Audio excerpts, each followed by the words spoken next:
عوام ٹوڈے میں آپ کو ویلکم کرتا ہے۔ ناظرین، آج جو سب سے بڑا نان ایشوز ہے اور جس کا سب سے زیادہ تماشا ہے میڈیا کے اوپر، وہ ہے مشرف اور اس کی غداری۔ اور اس کے ساتھ یہ سوال جنم لیتا ہے کہ آج جس طرح میڈیا مشرف کی غداری کو اچھال رہا ہے، کیا وہ اتنا اہم ایشو ہے جتنا اس کو بنایا جا رہا ہے؟ کیا اس کے علاوہ پاکستان کے اندر تمام ایشوز ختم ہو گئے؟ سوال یہ ہے کہ اگر مشرف کو پھانسی ہو جاتی ہے تو کیا اسے پاکستان کے جو مسائل ہیں، بھوک، ننگ، غربت، بے روزگاری، سماجی ٹوٹ پھوٹ، وہ ختم ہو جائے گی؟ اور کیا پاکستان کے اندر دودھ کی نہریں جل پڑیں گی؟ یا اگر مشرف باہر چلا جاتا ہے تو اس سے پاکستان کی سماجی، معاشی اور اقتصادی حالات میں کیا فرق پڑے گا؟ ہر باشعور اس چیز کو جانتا ہے کہ اس سے کوئی فرق نہیں پڑے گا۔ جس سے ثابت ہوتا ہے کہ ایک نان ایشوز کو ایشو بنایا جا رہا ہے۔ اگر آپ غداری کا ہی لیتے ہیں تو جو آرٹیکل 6 کی غداری کے حوالے سے مشرف کے پھانسی کا جو چرچا کیا جا رہا ہے، وہ پہلا یہ ہے کہ جو 73 کا آئین بنا تھا، اس کی سب سے پہلے کس نے غداری کی تھی؟ ضیاء عامریت نے۔ اور اس ضیاء عامریت کے ساتھ کون کون سی قوتیں تھیں جنہوں نے اس کو سپورٹ کیا؟ پہلی غداری جو کی گئی تھی وہ ضیاء الحق اور آج کی جو موجودہ حکومت ہے، جس میں نواز شریف اس کی تمام کابینہ اور اس کو سپورٹ کرنے والے لوگ ہیں، یہ تمام وہ لوگ ہیں جنہوں نے سب سے پہلے آئین کی غداری کی تھی۔ تمام جج، عدالتیں جنہوں نے اس آمریت پر سٹمپ لگائی یا عوامی مہر ثبت کی، وہ اور آج وہ بھی تمام جو پیپلز پارٹی کی قیادت میں آج بیٹھے ہیں، جس میں یوسف گیلانی اور باقی بہت سارے ہیں۔ اس کے ساتھ پی ٹی آئی کے اندر بھی وہ بہت ساری قوتیں ہیں جنہوں نے پاکستان کے آئین سے غداری کی تھی، اور یہ انہی غداریوں کا تسلسل ہے۔ اگر مشرف کو پھانسی ہونی چاہیے تو پھر ان تمام افراد کو بھی پھانسی ہونی چاہیے جنہوں نے 73 کے آئین کے ساتھ غداریوں کا ایک تسلسل قائم رکھا، جن میں عدالتیں ہیں، پارلیمنٹ ہے، کابینہ ہے، وزیر ہیں اور تمام ریاستی ادارے جن میں فوج اور انتظامیہ وغیرہ بھی شامل ہیں، ان سب کو ہونی چاہیے۔ آج یہی مشرف کی ہی غداری کو کیوں اچھالا جا رہا ہے؟ اس سے نظر آتا ہے کہ یہ ایک نہایت نان ایشوز ہے، کیونکہ غداریوں کا جو تسلسل چلا آ رہا ہے، اگر کسی کے اوپر کوئی کیس نہیں چلا تو اس کے اوپر کیوں کیس چلایا جا رہا ہے؟ اور دوسری بات جو سب سے اہم ہے وہ یہ ہے کہ کیا مشرف کے اوپر جو کیس چلایا گیا ہے، اس کے کیا اثرات نکلے؟ اس شور شرابے کے اندر آج پاکستان کے اندر گیس نہ ہونے کے برابر ہے۔ اگر آپ پردہ سکرین پر دیکھیں تو لوگ لکڑیاں، کوئلے جلا کر جو رگوں کے اندر خون جما دینے والی سردی ہے، اس سے محفوظ رہنے کی کوشش کر رہے ہیں۔ بجلی پہلے نہیں تھی، صنعتیں نہ ہونے کے برابر ہیں، اور اس سوسائٹی کا انتشار اس حد تک بڑھ چکا ہے کہ نہ صرف قتل و غارت بلکہ بہت سارے انسانیت سوز واقعات جنم لے رہے ہیں، جن میں بچوں کے ساتھ زیادتی، جسم فروشی اور دوسری سماجی برائیاں۔ لیکن ناظرین، اس سے ایک چیز ثابت ہو جاتی ہے کہ مشرف کے شور میں آج عوام کے مسائل کو دبایا جا رہا ہے۔ اس کی وجہ یہ ہے کہ موجودہ حکومت بھی ماضی کی تمام حکومتوں کی طرح نہ صرف عوام کے مسائل حل کرنے میں ناکام، ناقص اور نااہل ہے، بلکہ وہ ماضی کی حکومتوں سے زیادہ بری حکومت ہے۔ وہ تمام کام جو ماضی کی حکومتیں نہ کر سکیں، آج نواز شریف اور اس کی حکومت بڑی اچھے طریقے سے سر انجام دے رہی ہے۔ نجکاری بھی شروع ہو چکی ہے، اس کے باوجود کہ عوام کی مذمت جاری ہے۔ لیکن ناظرین، سوال یہ پیدا ہوتا ہے کہ آمرانہ قوتیں، یہاں یہ بات میں وضاحت کرتا چلوں کہ ہمارا یہ مطلب نہیں ہے کہ مشرف کو سزا نہیں ہونی چاہیے۔ ہم کسی آمریت کی، غیر جمہوری قوتوں کی کبھی حمایت نہیں کرتے، لیکن اس کے اوپر جو ڈرامہ رچایا جاتا ہے ہم اس کی مخالفت کرتے ہیں۔ ہم کہتے ہیں کہ جن جن لوگوں نے آئین کے ساتھ غداریاں کی ہیں ان کو سزائیں ہونی چاہیے۔ آئین کے اندر یہ بھی آرٹیکل موجود ہے کہ ریاست کی ذمہ داری ہے کہ روٹی، کپڑا اور مکان کے علاوہ تمام بنیادی ضروریات عوام کے پورے کیے جائیں۔ کون سی حکومت ہے جس نے اس آئین کی خلاف ورزی نہیں کی یا اس آرٹیکل کی خلاف ورزی نہیں کی؟ کون سی حکومت ہے جس نے عوام کے بنیادی مسائل کو حل کیا؟ اگر کیا ہے تو آپ ہمیں بتائیں، اگر نہیں کیا تو اس کا مطلب ہے کہ 73 سے لے کر آج تک جتنی پاکستان میں حکومت بنی ہے وہ تمام غداری کے مرتکب ہیں، ان سب کو سزائیں ہونی چاہیے مسلسل۔ لیکن آج مشرف کے غبارے میں ہوا بھر کر اصل مسائل کو چھپایا جاتا ہے۔ ناظرین، سب سے اہم سوال ہے کہ جو امرانہ قوتیں ہوتی ہیں وہ مضبوط کب ہوتی ہیں؟ جمہور ہے کیا؟ جمہور عوام ہے، اور لازمی سی بات ہے کہ جب جمہور معاشی طور پر بدحال ہوگا تو کسی طرح ممکن ہی نہیں ہے کہ آپ معاشرے کے اندر جمہوری طاقتوں کو مضبوط کر سکیں۔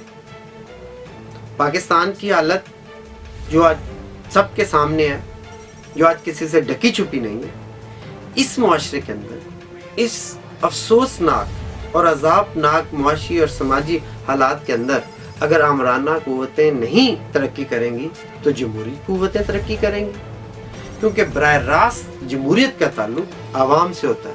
جب تک عوام خوشحال نہیں ہوں گے، عوام کے بنیادی ضروریات حل نہیں ہوں گے، عوام ذہنی طور پر مطمئن نہیں ہوں گے، جسمانی طور پر صحت مند نہیں ہوں گے، تعلیمی حوالے سے باشعور نہیں ہوں گے، تب تک کوئی جمہوری قوتیں نہ تو ترقی کر سکتی ہیں اور نہ کبھی آگے بڑھ سکتی ہیں۔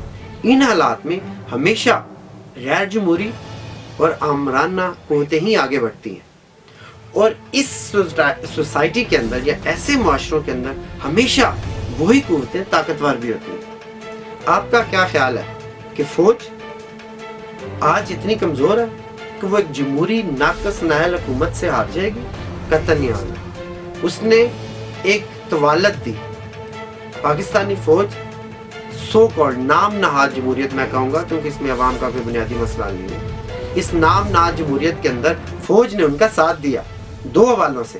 پہلا کہ پچھلے مشرف کی وجہ سے فوج کے اندر جو ٹوٹ پھوٹ پیدا ہوئی تھی، فوج کی جو کمزوریاں تھی، تضادات تھے، جس کا ہمیں پچھلے عرصے میں نظر بھی آیا، اس کو دبانے کے لیے فوج نے جمہوریت کے چہرے کو آگے کیا تاکہ سرمایہ داری کو یا مالیاتی نظام کو تحفظ دیا جا سکے۔ دوسرا، فوج نے خود اس سسٹم کو پرلونگ کیا جو مشرف کے اوپر غداری کا کیس چلا۔ کیا آپ کا کیا خیال ہے کہ فوج اپنی منمانی نہیں کرتی؟ فوج جتنی آج پاکستان کے اندر طاقتور ہے، کوئی پاکستان کا ریاستی ادارہ اتنا مضبوط ہے؟ آپ کا کیا خیال ہے کہ آج کی سو کالڈ جمہوریت کے پیچھے فوج کی طاقت نہیں ہے؟ کیا فوج اس میں رضامندی کا اظہار نہیں رکھتی یا سپورٹ نہیں کر رہی؟ وہ کر رہی ہے۔ تو یہ کہے کہ جمہوریت ہے جس کو فوج سپورٹ کر رہی ہے، یا غیر جمہوری اور آمرانہ قوتیں اس جمہوریت کے پیچھے؟ اسی وجہ سے انہوں نے اس کو پرلونگ کیا۔ مشرف جس کے زیادہ نظر آ رہے ہیں امکانات کہ وہ پاکستان سے چلا جائے گا، اس کی وجہ یہ ہے کہ فوج اتنی خود سر، اتنی مغرور اور اتنی اپنے طاقت کے نشے میں مدہوش ہے کہ وہ کبھی بھی اپنے کسی بھی آفیسر کو سویلین دولت سے یا عوام سے ذلیل و رسوا نہیں کرے گی۔ وہ اس کو بڑی آسانی سے جب چاہے گی وہ اس کو باہر لے جائے گی۔ ریمنڈ ڈیوس کا واقعہ کس سے ٹھکا جھپا نہیں ہے، اس کو بھی جب امریکہ نے چاہا تھا واپس لے گیا تھا، اور ہماری پاکستانی آرمی کے تمام آفیسرز امریکن سی آئی اے اور امریکن ریاست کی سائن کے بغیر نہیں بنتے۔ اس وجہ سے یہ ڈرامہ بہت جلد فلاپ ہو جائے گا۔ ہماری جمہوریت کے پاس بیچنے کے لیے پھر کوئی نئی چیز شروع ہو جائے گی۔ کیوں؟ جب مسائل پر سیاست نہیں ہوتی تو پھر نون ایشوز پر سیاست ہوتی ہے، اور مشرف انہی نون ایشوز کا آج سب سے بڑا ڈول ہے، جس میں نہ صرف حکومت، ریاست، بلکہ میڈیا جس کو سب سے زیادہ پیٹ رہا ہے۔